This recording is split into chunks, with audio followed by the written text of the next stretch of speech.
Nou vriende, ek vertrou dat u elkeen 'n heerlike nag se rus gehad het en ek vertrou dat u vars verkook en nuut opgestaan het. Ja, dat die Here ook vir u in hierdie dag en in hierdie week sal gebruik om vir sy naam en vir sy koninkryk iets te beteken. Ag, alles het hoe gering. Ek vra u dat u werklik sal opstaan en sal sê, ek meld aan vir diens. Here, hier is ek, neem my lewe, laat dit Heer u gewy wees meer en meer. Dis een ek wat die skynende lig in hierdie wêreld moet wees. Dis een ek wat die sout van die aarde moet wees. Mag een ek dit getrou wees en ook so ons Vader verheerlik deur sy seun Jesus Christus in die kragvolle werking van die Heilige Gees. Nou, ons is tans besig met hierdie baie besondere reeks kruisopname, die pad na ware vrede vir jou en my siel. Ons het verlede week Sondag al begin met hierdie reeksie. Ons gaan nog vir 'n paar dae aangaan en ons gaan van vanmôre af kyk na die gedagte van Kolossense 3 vers 5, maak dood aan julle lede wat op die aarde is, naamlik hoerery, onreinheid, hartstog, slegte begeertes en gierigheid wat afgode diens is. Nou vriende, as ons kyk na hierdie gedagte van wat die Here vir ons leer oor hoe om 'n gekruisigde lewe te lei, dan onthou ek het vir u gesê dat ek leef 'n gekruisigde lewe deur my soeke doelbewus te verander. Kolossense 3 vers 1, ek leef 'n gekruisigde lewe deur my denke doelbewus te verander. Vers 2 van Kolossense 3, en ek leef 'n gekruisigde lewe omdat ek deurgangs besef Christus is nou my lewe. Dit was die 3de vers van Kolossense, die 3de hoofstuk. Nou ons gaan 'n bietjie kyk na wat beteken dit as die Bybel sê dan maak dood julle lede wat op die aarde stryd voer en hoe dit in lyn gebring word met die gedagte van kruisopname, selfsterwe en 'n volg van die Here Jesus. Jou vriende, welbekende prediker het per geleentheid gesê, die Here Jesus het tydens sy aardse bediening en in sy prediking baie klem gelê op die gedagte dat die geestelike pad nou is, dat die standaard hoog is en die stryd moeilik sal wees. Die doel van hierdie standaard was juis dat mense vanuit die skares wat hom gevolg het en na hom geluister het, vanuit hulle gemaksone sal tree, hulle kruise sal opneem en Jesus sal volg. Wat Jesus se boodskap vir die hoorders beteken het, was net een ding: jy moet sterwe om werklik te kan lewe.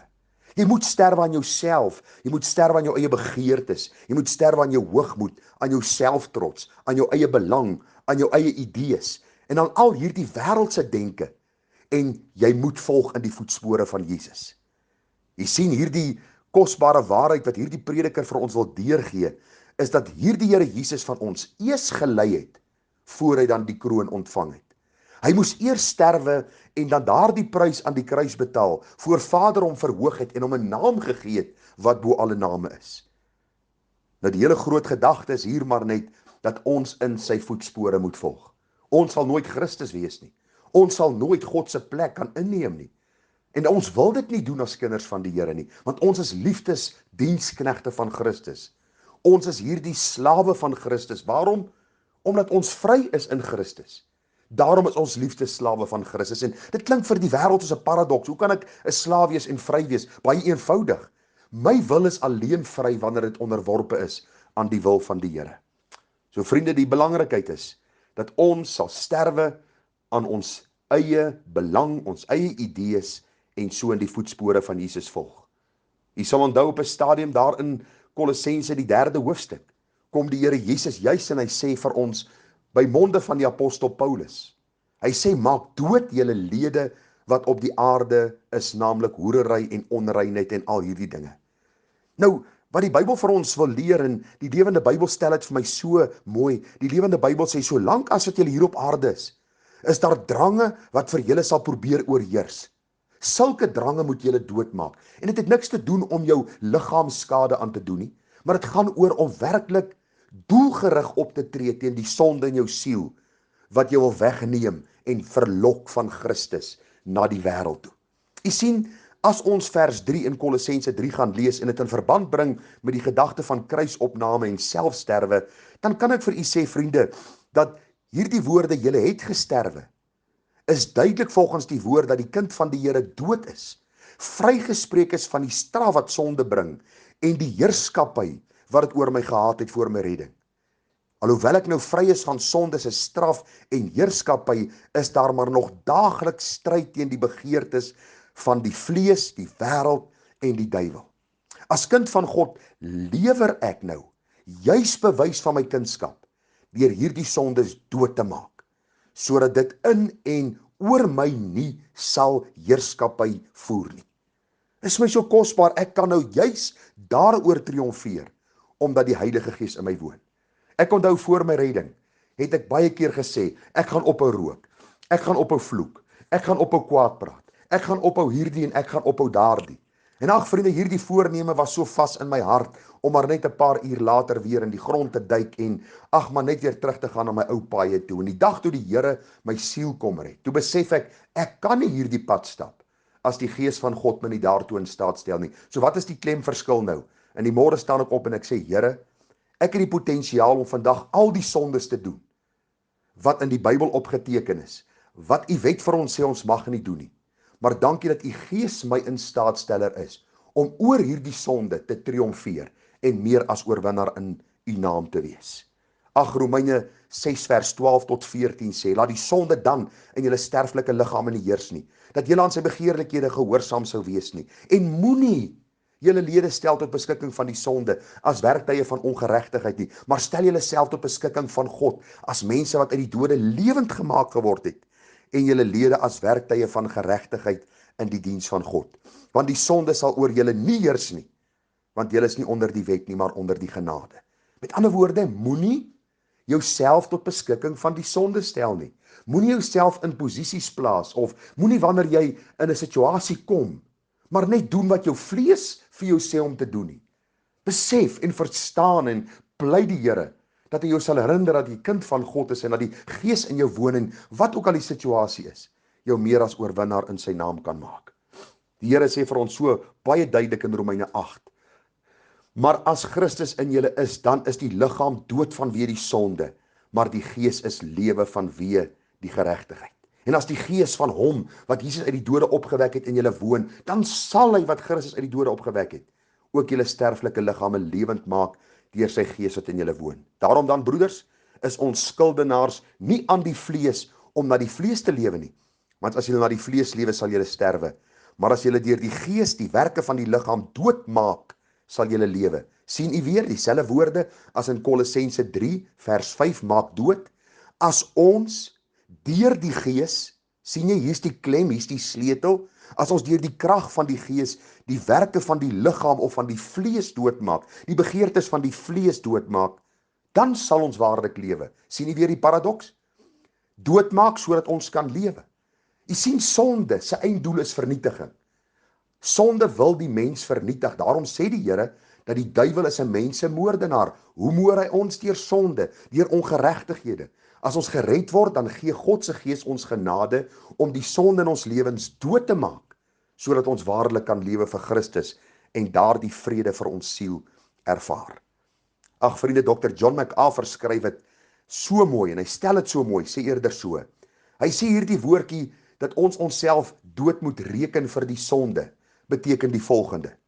Hy sê, consider as dead is from the Greek word nikru, that literally means kill or put to death. Hy sê, believers are to make a decisive resolution to put sin to death, bringing the flesh under subjection to the spirit-filled new disposition. Nou sê hy, this is not a call to physical injury, but rather a calling for the elimination of everything in the believer's life that is contrary godliness. Is dit nie vir u mooi nie?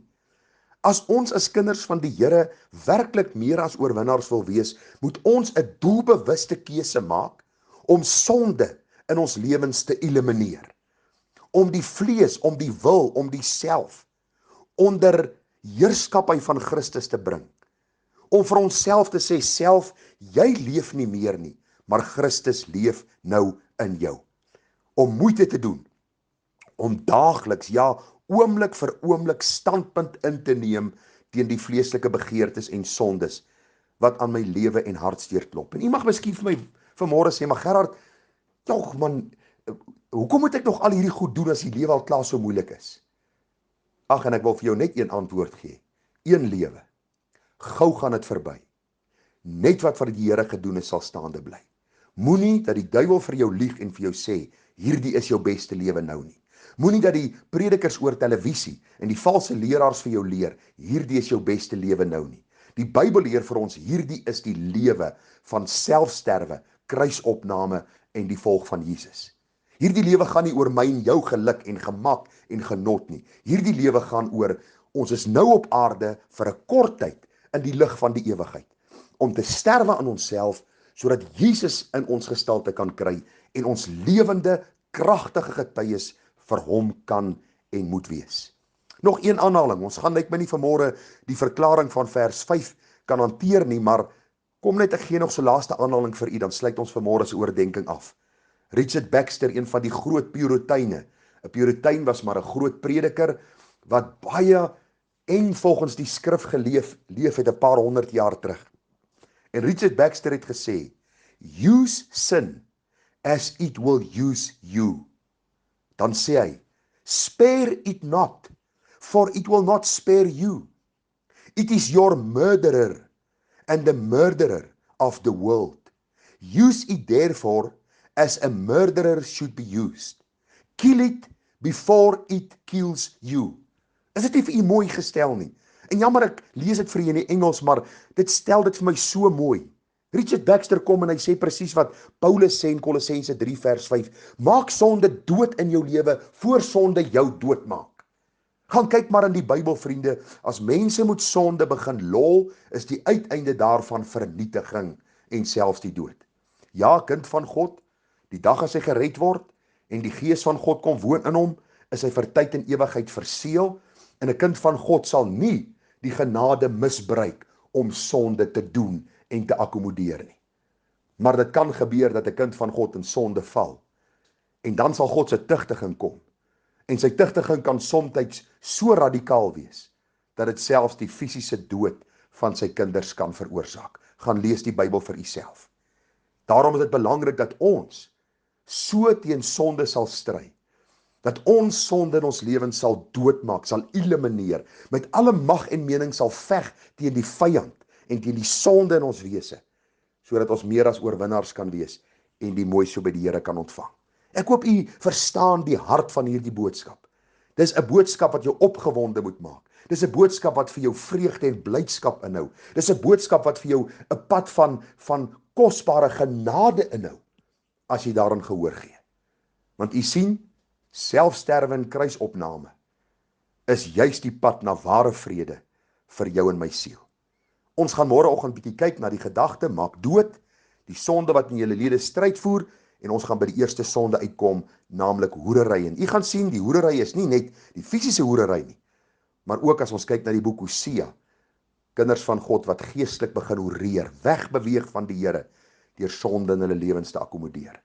Bid vir my, ek bid vir u, dat die Here ons genade sal gee om sy woord so te verstaan, dat ons opgebou kan word in die allerheiligste geloof. Seën vir u en 'n mooi dagie verder. Tada.